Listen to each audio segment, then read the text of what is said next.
You're listening to Zoom the TBT with Charge and Hayner. Hey guys, it's Zoom and Hayner presents Zoom the TBT. And tonight we have a wonderful guest, McGlynn, guard for the Rhody away. How you doing today? I'm doing well. How are you? Doing great. So first of all, obviously TBT has a lot of players who play overseas. So you played the season in Slovakia. How was that? It was good. It was cold, so it was a little bit different than the weather that I've had before. But I mean, overall, I had a great season. I was the MVP of the league. We won a regular season championship, and then we played an international competition and went to the Final Four of that. So, it was a long 10 months, but I mean, it was really successful in my opinion. I'm always impressed when I hear about how long these seasons are. You just said 10 months. I mean, I can't imagine having that much time on a physically demanding job. How much does that weigh into your ability to play TBT or desire to? Because it's a short off season for you. Like, is that something that comes into a factor when you think about playing in this event? For me, no. I know for a lot of guys, like I left August 3rd last year and I got back May 17th or 18th. For me, the TBT is cool because it's the best of the best that aren't playing in the NBA, essentially. You've got guys from every single level.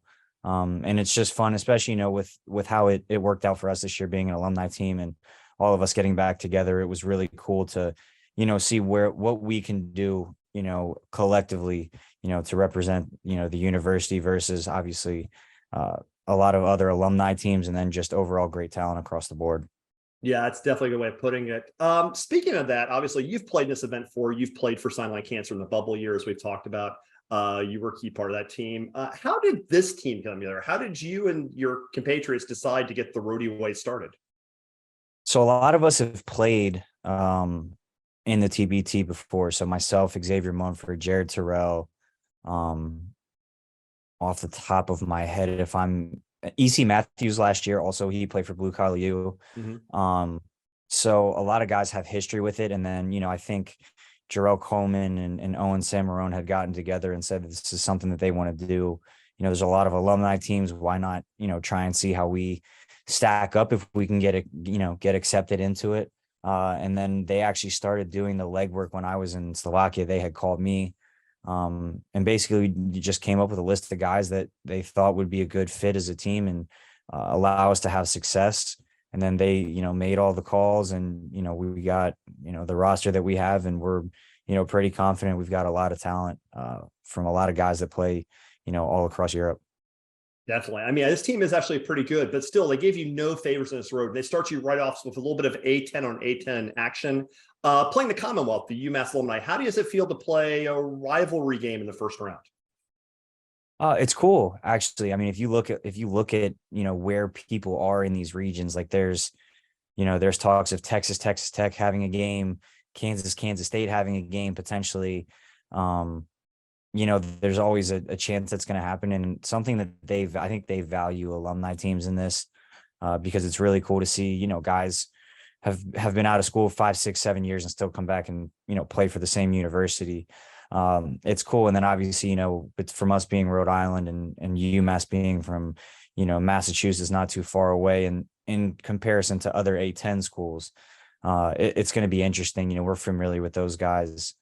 There's like 3 or 4 guys on that team that were at UMass when I played at Rhode Island. So it'll definitely be interesting because, everybody's games change a little bit after they're done school and they go overseas. So it'll be interesting to see how, these teams, come together, and it'll be exciting for sure.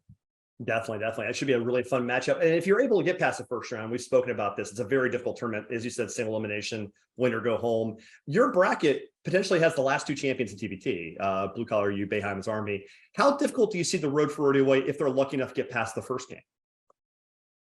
Yeah, it's obviously difficult. Blue Collar U, I think, brings back everybody. I don't know if they've added or lost, but I know that their core is back.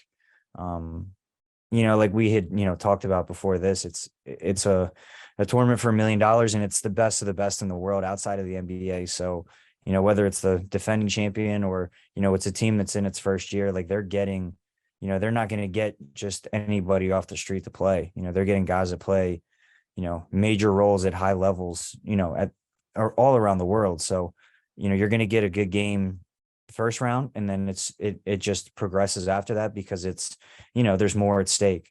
Not in terms of the money doesn't change, obviously, but it's better teams and better talent and better competition, and in the cohesiveness too. A lot of teams have to feel out that first round, but after that, once teams start to figure it out, it makes it a lot harder. So I mean, it's what makes people enjoy watching it so much, is it's such a high level of competition. So I mean, it's a great event, and we're hoping to do well.